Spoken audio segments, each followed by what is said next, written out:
The studio lights burned brighter than warm. They cut through the Texas air with surgical precision, turning the cavernous space into something that felt less like a recording studio and more like an arena awaiting gladiators.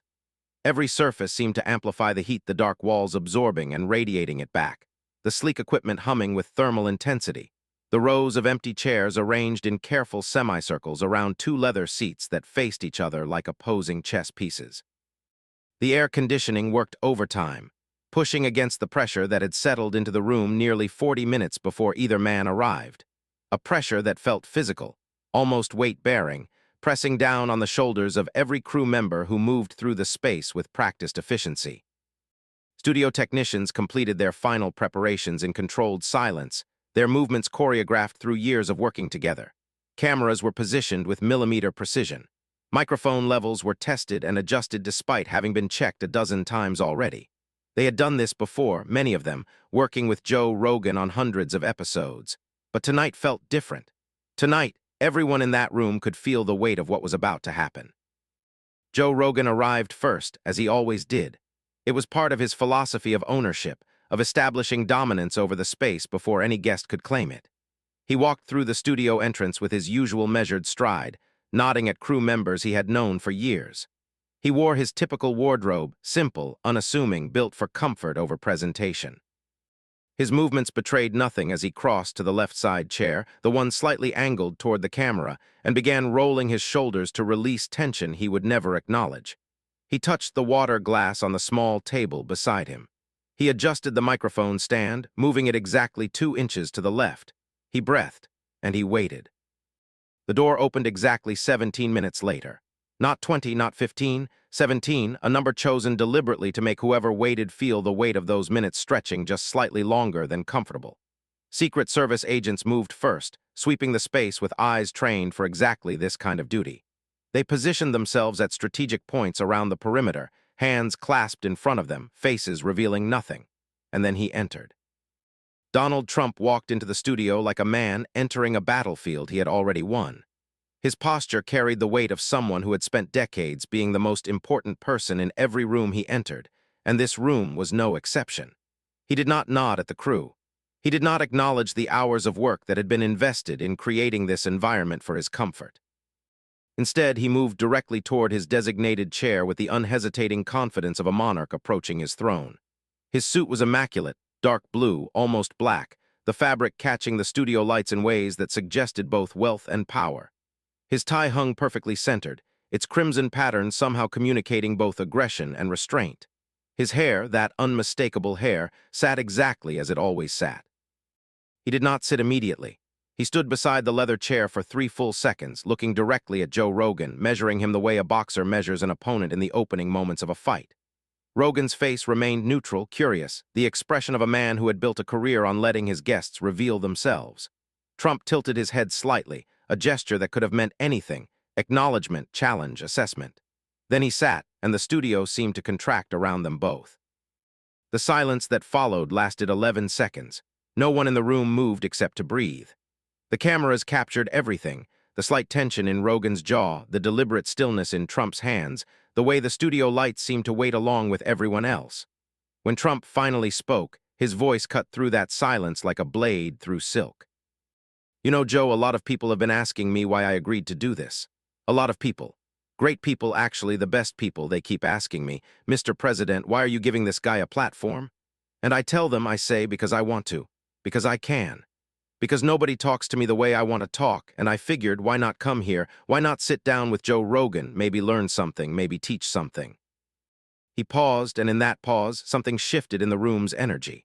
The words had been casual on the surface, almost friendly, but underneath them ran a current of challenge, a reminder that he had chosen to be here, that this was his gift to the audience. Rogan's eyes narrowed almost imperceptibly, a physical reaction that betrayed nothing to the camera but communicated volumes to anyone watching his face with attention. "Let me tell you something," continued Trump, and his voice dropped half a register, taking on a quality that people who had watched him for years recognized as his pre-confrontation tone. "I've done a lot of interviews. A lot. Big ones, small ones, ones where they try to trap you, ones where they just want to tear you down. And I've got to tell you, Joe, I've got to be honest with you, I've seen a lot of setups in my time. A lot. And this one feels familiar. This one feels like a setup. So before we go any further, I want to ask you something. Did you prepare questions for me that were designed to make me look bad? The question hung in the air like smoke. Rogan's expression had not changed through the entire monologue, that trained neutrality of a host who had learned over decades that silence often did more damage than words. He took a slow breath, his chest rising and falling in a rhythm that seemed deliberately measured. His fingers had moved just slightly to rest on the edge of his chair, a physical tell that even he might not have noticed, a sign that the confrontation he had sensed was now officially beginning. If you want the truth, Trump continued, and his voice was rising now, the volume creeping upward with each phrase. If you really want the truth about what happened, about what I've done, about what I'm going to do, then you need to start asking better questions. Because the questions you've been asking, the questions people like you always ask, those questions are designed to make me look bad. Every single one. And I've seen it happen. I've watched you do it to other people. You sit there, you look all friendly, you nod your head like you understand, and then you twist everything they say into something it wasn't. He leaned forward now, the leather creaking slightly under the shift of his weight. His eyes had locked onto Rogan's with an intensity that felt almost physical, like a force reaching across the space between them. His hands gripped the armrests of his chair with a force that whitened his knuckles slightly. "So here's what we're going to do," said Trump, and his voice was fully in attack mode now, that tone that had launched 1,000 clips. "You're going to ask me your questions, and I'm going to give you answers that are going to surprise you. Because I know things. I know things that you don't know. I know things that nobody knows except me. And when I tell you the truth, my truth, not their truth, not the fake truth, you're going to understand why they hate me so much. Why they try so hard to tear me down. Because I'm the only one who actually tells it like it is." The room had gone very still again. The air felt thicker somehow, the pressure of the moment pressing down on everyone present. Rogan's face had remained perfectly neutral throughout the monologue, that same curious attention that had characterized his approach from the moment Trump entered the room. "I love this energy," said Rogan, and his voice was calm, conversational, almost friendly. "You came in hot. You came in ready to fight, and that's cool. That's what people expect from you, right?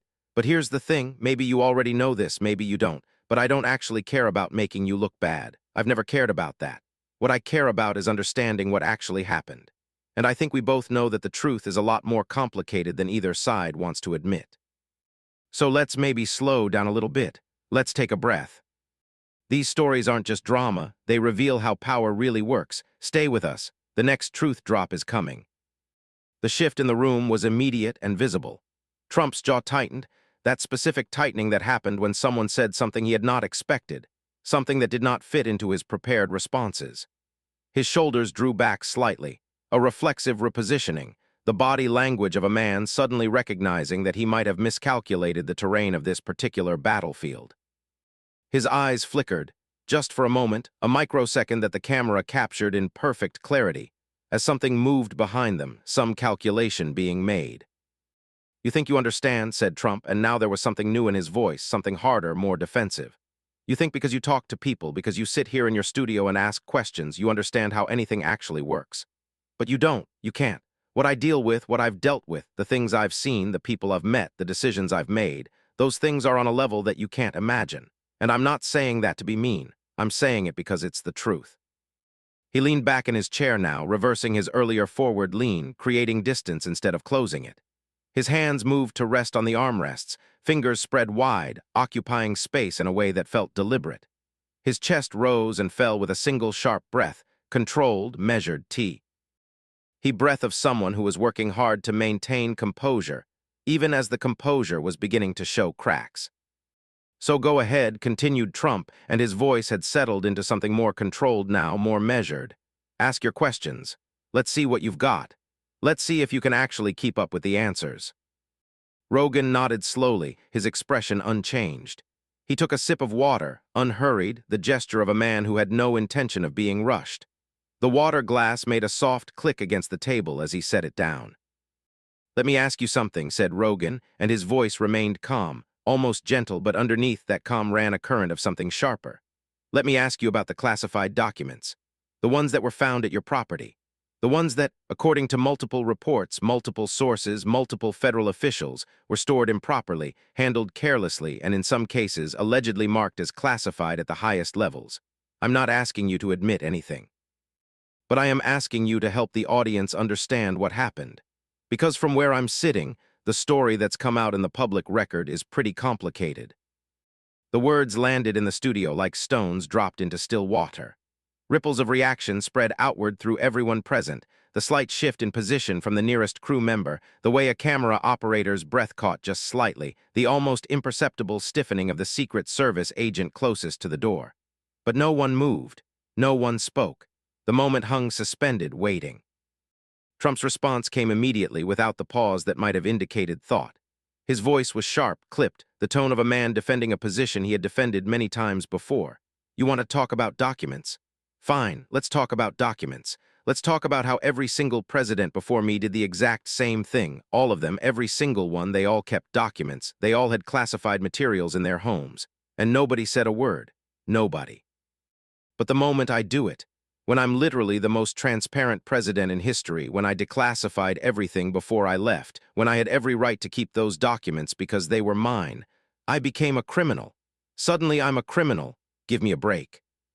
His hands had moved now, gesturing as he spoke, the physical energy of a man building momentum. His voice rose with each sentence, the volume climbing steadily toward the level that his supporters recognized as righteous anger. His fingers pointed toward Rogan with an emphasis that felt almost accusatory. The FBI raided my home, said Trump, and now the words came faster, tumbling over each other with increasing urgency. They actually raided my home, with guns, with agents, like I was some kind of criminal, some kind of danger to society. They came in with military equipment. They went through my personal belongings. They searched through my wife's closets. They treated me like a common criminal. And for what? Because I kept some papers. Papers that I had every right to keep. Papers that the media doesn't even know what's in them because they've never seen them. They've never read them. They just repeat whatever they're told to repeat. The words hung in the air for a moment after he finished, and in that moment the room seemed to contract even further. Rogan's face had not changed through any of this.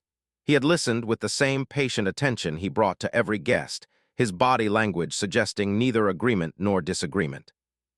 I want to be fair here, said Rogan, and his voice remained level, controlled. So what you're saying is, you believe you had the legal authority to retain those documents. You believe you properly declassified them before leaving office. And you believe the prosecution in your case is politically motivated. Is that accurate? Trump nodded sharply. That's exactly what I'm saying, exactly. And I'll tell you something else. It's not just my belief, it's the truth. It's the absolute truth, and the American people know it. The American people see what's happening, and they know it's a witch hunt. The same witch hunt they've been running since I came down that escalator in 2015. And they're going to lose again. They always lose, because I didn't do anything wrong. Rogan let the silence stretch for a moment, not a long silence, but long enough to create space, to allow the words to settle. Then he leaned forward slightly, and when he spoke, his voice had shifted into something different, something that carried an edge it had not carried before. Can I ask you something else? And I want you to really think about this before you answer. Can you explain why, according to the evidence presented in your case, according to testimony from multiple witnesses have stated that you or your representatives explicitly refused requests from the National Archives to return documents that were clearly marked as government property, not classified documents, just regular government documents, presidential records that belong to the American people by law. Can you explain why those requests were refused? The question landed differently than the previous ones. Not louder, not more aggressive, actually quieter, almost gentle in its delivery. But the content hit like a hammer, the information contained within it representing a fundamental challenge to the narrative Trump had been constructing. Trump's reaction was immediate and visible. His jaw tightened again, more severely this time, the muscles in his face shifting in a way that communicated something beyond simple frustration, something that looked almost like fear quickly masked. His hands gripped the armrests of his chair with a force that made his knuckles whiten slightly. His chest rose and fell with a single sharp breath, in, out, controlled, but only just. This is a setup, said Trump, and his voice had dropped again, but this time the lower register carried something that sounded less like authority and more like suppression. You come in here with your questions, your sources, your predetermined narrative. You think I don't know what's happening here? You think I don't see what you're doing? You've been building up to this. And I'm not going to fall for it. I'm not going to play your game. Rogan held his gaze, his face perfectly still, his eyes locked on Trump's with an intensity that communicated neither aggression nor sympathy, only the focused attention of a man who was watching something unfold and was determined not to miss any detail of what was about to happen. I don't think anyone was trying to interrogate you. I asked a question. You didn't answer it. If you don't want to answer, that's your choice. But I think the people watching deserve an actual response. Something shifted in Trump's expression. Not anger exactly, something more complicated, something that flickered behind his eyes like a signal being sent and quickly suppressed. He opened his mouth as if to respond, the words already forming on his lips, the standard deflection already half-constructed, the political prosecution card, the witch hunt card, the everyone does it card, all the familiar cards that had been played in a dozen different contexts. And then he stopped. The pause lasted only 2 seconds, maybe 3. But in that pause, something happened in the studio that everyone present would remember for a long time. Trump sat back in his chair, not slowly, not deliberately, but with the abruptness of a man suddenly recognizing that he had made a mistake, that he had walked into something he did not fully understand, that the ground beneath him was less stable than he had assumed when he made his entrance. His eyes moved slightly, just a flicker, a microsecond that the camera captured in perfect clarity, as something behind them recalculated, as the decision that he was about to make began to crystallize. The room had gone quiet again, not the anticipatory silence of earlier. This was different. This was the silence of people watching something unfold that they had not expected, something that seemed to be changing in real time, moment by moment, beat by beat. The Secret Service agents had shifted their positions almost imperceptibly, their training allowing them to respond to subtle changes in the situation without making any movement that would be visible to the cameras or the principals. "I'm done," said Trump. His voice was flat now, stripped of the oratorical flourishes that had characterized his earlier statements. "I'm done with this. I didn't come here for this. I came here for a real conversation, not an interrogation, not a trial, a conversation. And this isn't a conversation. This is an ambush." His hands released their grip on the armrests, fingers uncurling slowly, the tension that had been visible in them now dissipating in a way that seemed almost deliberate. His weight shifted in the chair, the leather creaking softly as the dynamics of his position changed. His chest rose and fell with a long breath, in, hold, out, the breathing of someone preparing for what came next. Rogan tilted his head slightly, that same curious expression from earlier still present on his face but now mixed with something else, something that looked almost like respect. "I don't think anyone was trying to attack you. I think I asked a legitimate question, but if you'd rather go, that's your call. This is your show as much as it is mine." Trump shook his head once sharply, a gesture that communicated finality. He began to stand, and the movement was slow, deliberate, the kind of movement that communicated intention to everyone in the room. His face had settled into an expression that was difficult to read. Still, some of the anger remained, but there was something else underneath it now, something that looked almost like fear, quickly masked. "I'm not going to sit here and—" "DB attacked," said Trump, and his voice had found its footing again, the assertive tone returning, but the confidence behind it seemed thinner somehow, stretched across something that was beginning to crack. "I don't have to take this. I don't have to listen to this. I chose to come here. I chose to give this interview, and I choose to leave. That's my choice. That's my decision." The Secret Service agents had already begun moving, their training taking over, positioning themselves to provide the protective formation that their principal required. They moved with practiced efficiency, their bodies falling into configurations that they had rehearsed many times. The crew members exchanged glances, but this time the glances carried something different. Not surprise at the confrontation, but surprise at its ending, at the speed with which the situation had shifted from aggressive confidence to tactical withdrawal. "I'll tell you this," said Trump, and he had paused at the edge of the frame, one hand already reaching toward the door handle. "The people who are asking these questions, the people who are pushing this narrative, they're not going to win. They never win, because the truth is on my side. It's always been on my side, and eventually, everyone sees it." The door opened. Trump stepped through it, and the studio seemed to exhale all at once, the tension that had been building for the past 25 minutes releasing in a collective release of breath from everyone who had been present to witness it. The Secret Service agents filed out behind him in the formation that their training required. The door closed with a soft click that seemed to echo through the suddenly quiet space. Rogan sat in his chair for a long moment, watching the door close, his face unreadable. His expression had shifted again, Something that looked almost like satisfaction, not the satisfaction of victory, but the satisfaction of something that had unfolded exactly as he had expected it might, even if he had not expected it to end quite this way. "You know," said Rogan, and his voice had softened again, taking on the reflective quality that his audience knew well from the ending segments of his longer episodes. "This is the thing about interviews. You never really know how they're going to go. You prepare, you research, you have your questions ready. But then you sit down with someone and the conversation takes its own shape. And sometimes it goes somewhere unexpected. Sometimes people surprise you, and sometimes they don't." He paused, the camera holding on his face, the studio lights casting their unchanging illumination across his features. "What I can tell you is that I asked the questions I wanted to ask. I got the answers I got.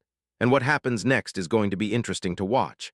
Because when someone walks out of an interview, when someone decides they don't want to answer the hard questions, that tells you something. Maybe not everything, but something. And I think people are going to be thinking about what that something is for a while. These stories aren't just drama, they reveal how power really works. Stay with us. The next truth drop is coming." The crew members had begun moving again, the studio transitioning from the frozen tableau of the past several minutes into the active preparation for whatever came next. Equipment was being checked, footage reviewed, notes being taken on tablets and phones by people who would transform this raw material into something that would eventually reach millions of screens across the country.